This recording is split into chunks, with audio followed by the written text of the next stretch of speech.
Hello friend, I hope कि सब लोग ठीक होंगे। तो आज की क्लास में देखिए ईवीएस के सबसे कठिन प्रश्न आप कह सकते हैं, hard hard hard hard very tough कह सकते हैं। बहुत ही डिफ़िकल्ट क्वेश्चंस हैं, सिलेक्टेड क्वेश्चंस है जो एग्जाम में इससे बाहर तो आ ही नहीं सकता है। मैं ये आपको गारंटी देती हूँ। बताइएगा, अगर आप पढ़ाई करते होंगे ना तो आज का सेशन जो 30 क्वेश्चन है, अगर आपने 30 में से 20 नंबर लाते हैं या 15 नंबर, तो मान लीजिए कि आपका 30 में से 30 यानी कि 30 आउट ऑफ 30 मार्क्स आएगा। ठीक है, चलिए क्लास को स्टार्ट करते हैं without wasting of time. Channel पे पहली बार होंगे तो लाइक से सब्सक्राइब करिएगा। देखिए यहाँ पे क्या पूछ रहा है, क्वेश्चन ऑफ फर्स्ट है, विश्व में 20वीं शताब्दी का सर्वाधिक गर्म वर्ष कौन सा था? बताओ बताओ आंसर। तो आंसर लगा दिया होगा 1998। ठीक है, 1999 हो जाएगा राइट आंसर। नेक्स्ट क्वेश्चन का आंसर देना कि निम्नलिखित में से कौन मानव निर्मित पर्यावरण है, मानव के द्वारा जो बनाया गया है? बताओ। समुद्र हम नहीं बना सकते, ज्वालामुखी नहीं, पहाड़ नहीं, यानी कि क्या है हमारा? सड़क। सी इज द राइट आंसर इस क्वेश्चन का। ठीक है, सड़क बना सकते हैं। नेक्स्ट, 20वीं शताब्दी के औसत तापमान में कितनी वृद्धि? बताओ, 20वीं शताब्दी के औसत तापमान में कितनी वृद्धि हुई? तो आंसर जो है इस क्वेश्चन का यहाँ पे 0.3 डिग्री सेल्सियस। नेक्स्ट क्वेश्चन का आंसर दो, पृथ्वी के तापमान में वृद्धि का कारण क्या है? तो आंसर जो है इस क्वेश्चन का ग्रीन हाउस गैसों का निरंतर बढ़ना। B is the right answer. Next, प्रदूषित जल उत्पन्न करता है। प्रदूषित जल क्या उत्पन्न करता है? तो आपका हैजा भी, पेचिश और अतिसार, यानी कि D is the right answer. Next, जल प्रदूषण का प्रभाव पड़ता है। तो जल प्रदूषण का वनस्पति पर, जीव जंतुओं पर भी प्रभाव पड़ता है, मानव, यानी कि राइट आंसर क्या होगा यहाँ पे? D is the right answer, इन सभी पर। नेक्स्ट क्वेश्चन का आंसर दो, समुद्री जल में प्रदूषण होता है। बताओ, समुद्री जल में प्रदूषण किसके कारण होता है? तो आंसर हो जाएगा, आंसर होगा यहाँ पे खनिज। ठीक है, खनिज। एक मिनट इसको, ठीक है, राइट आंसर क्या होगा? क्या हो रहा है? ठीक है, यहाँ पे सी इज द करेक्ट आंसर, खनिज तेल को ईंधन के रूप में प्रयोग करने से। C is the right answer. Next question का आंसर दो इसका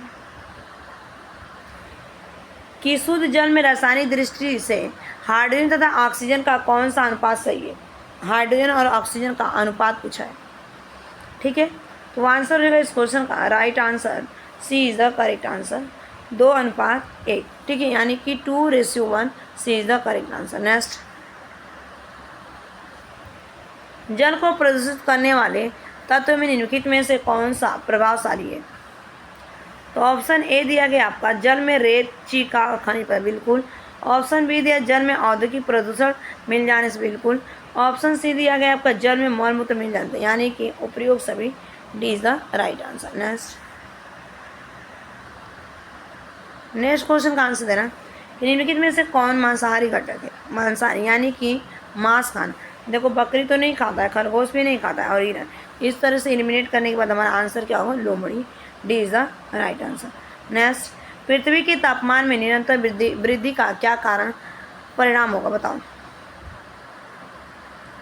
तो आंसर हो जाएगा इसका, देखो, हिम शिखरों में हिम पिघलना, यानी कि बर्फ का पिघलना, समुद्रों का जल स्तर ऊपर उठना, बिल्कुल सही है। सागर तटीय भागों का जलमग्न होना, ये भी, यानी कि D is the right answer होगा, उपयोग सभी। नेक्स्ट क्वेश्चन का आंसर दो, पृथ्वी के तापमान वृद्धि से वनस्पति पर क्या प्रभाव पड़ेगा या होगा? तो वन अग्नि बढ़ेगी, पेड़ पौधा सूख जाएंगे और पृथ्वी वनस्पतिहीन हो जाएगा, यानी कि उपयोग सभी। D is the right answer. Next, पृथ्वी पर तापमान वृद्धि से मानव पर क्या प्रभाव पड़ता है? बाढ़, आकार, भूखमरी, यानी कि उपयोग सभी, इनमें से सभी। D is the right answer. Next, नगरीकरण का पर्यावरण पर क्या प्रभाव पड़ता है?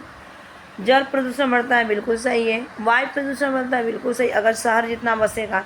ठीक है, ध्वनि प्रदूषण बढ़ता है, ये भी सही है, लेकिन उपयोग सभी। D is the correct answer. Next, औद्योगिकरण का पर्यावरण पर क्या प्रभाव पड़ता है? बताओ। ऑप्शन ए दे वायु प्रदूषण वृद्धि, ध्वनि प्रदूषण में वृद्धि, जल प्रदूषण में वृद्धि, यानी कि उपयुक्त सभी D is the right answer. Next question आ चुका है, इसका आंसर दो। उत्खनन का पर्यावरण पर क्या प्रभाव पड़ता है? तो वन संपदा नष्ट होती है, बिल्कुल सही है। वायु प्रदूषण में वृद्धि होती है, बिल्कुल सही है। ध्वनि प्रदूषण बढ़ जाता है, बिल्कुल सही। तो राइट आंसर क्या है? उपयुक्त सभी D is the correct answer.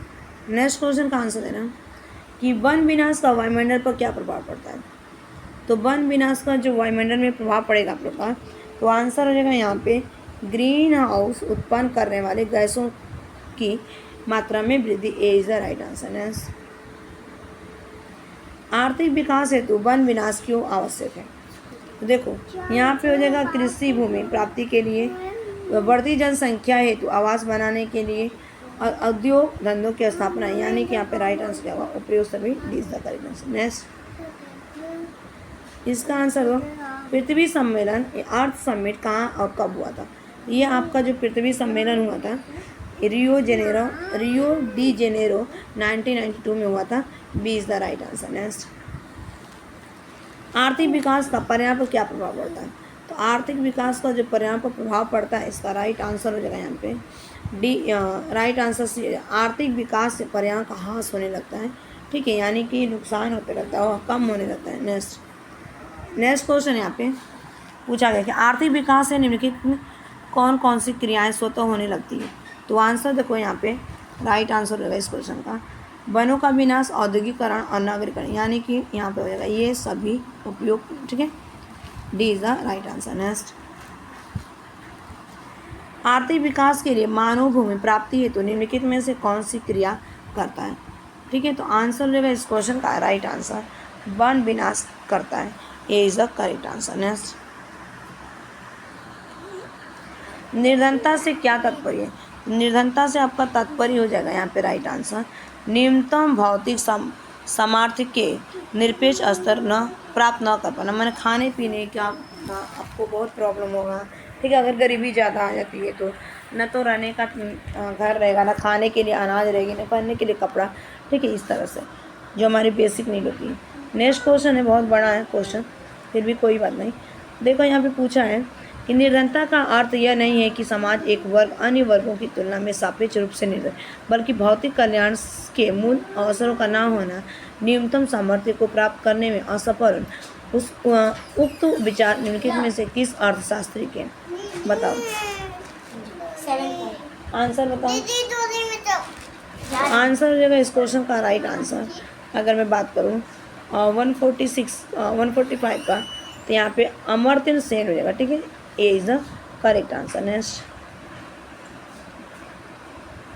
पर्यावरण संरक्षण का अभिप्राय क्या है? तो पर्यावरण संरक्षण का अभिप्राय है यहाँ पे राइट आंसर होगा प्राकृतिक संसाधनों का संरक्षण करना। A is the correct answer. Next, ये दिख नहीं रहा है, अच्छा इसको ले लेते थोड़ा, ये सही है, ठीक है। भारत में 1989 में GCR पर्यावरण शिक्षा केंद्र की स्थापना कहाँ हुई थी? बताओ। तो आंसर देगा इस क्वेश्चन का राइट आंसर चेन्नई में हुई थी। कहाँ पे? Chennai. B is the right answer, ठीक है। नेक्स्ट, इसका आंसर बताओ।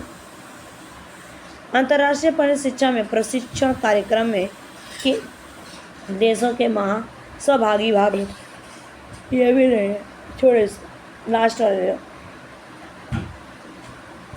लास्ट का आंसर था। दूरदर्शन, रेडियो, नाटक, कवि गोष्ठी एवं सिनेमा द्वारा दी जाने वाली पर्यावरण शिक्षा को कहते हैं क्या? बताओ। जिसे कहा जाता है अनौपचारिक पर्यावरण शिक्षा। B is the right answer. तो बताना 30 में से किसके 30 मार्क्स आए हैं। और इसमें ना 20-80 क्वेश्चन था आज के लिए। Thanks for watching this video. Bye bye, take care, have a nice day. Channel पे पहली बार हम तो लाइक से सब्सक्राइब करें।